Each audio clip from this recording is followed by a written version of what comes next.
In today's video, I'm going to teach you how to insert a page break in a PowerPoint table. This is especially useful when you're working with large tables that don't fit on a single slide and need to be split neatly across multiple slides. By dividing your table properly, you can create cleaner, more readable, and more professional presentations. To begin, open Microsoft PowerPoint on your computer. Once PowerPoint is loaded, open the presentation you want to work on. Next, navigate to the slide containing the table you want to split. Click directly on the table to select it.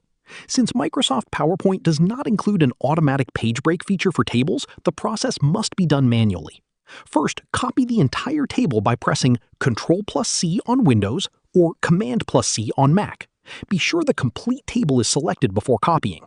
After copying the table, move to the next slide or insert a new blank slide where the continuation of the table will appear. Now paste the copied table using Ctrl+V on Windows or Command+C on Mac. You'll now see an identical copy of the original table on the new slide. The next step is to remove the unnecessary rows from each table so the information is split correctly. On the second slide, select the rows or cells you do not want to appear. Press the Delete or Backspace key. Then go back to the original slide and remove the rows that were moved to the second slide. This ensures the table flows naturally between slides without duplicate information. To improve the final appearance of your presentation, consider these helpful tips. Repeat the table header row on every slide. Keep table sizes and alignment consistent. Use the same fonts, borders, and colors throughout. Avoid placing too many rows on one slide. You can also use the table design and layout tabs in PowerPoint to adjust formatting and spacing for a cleaner layout.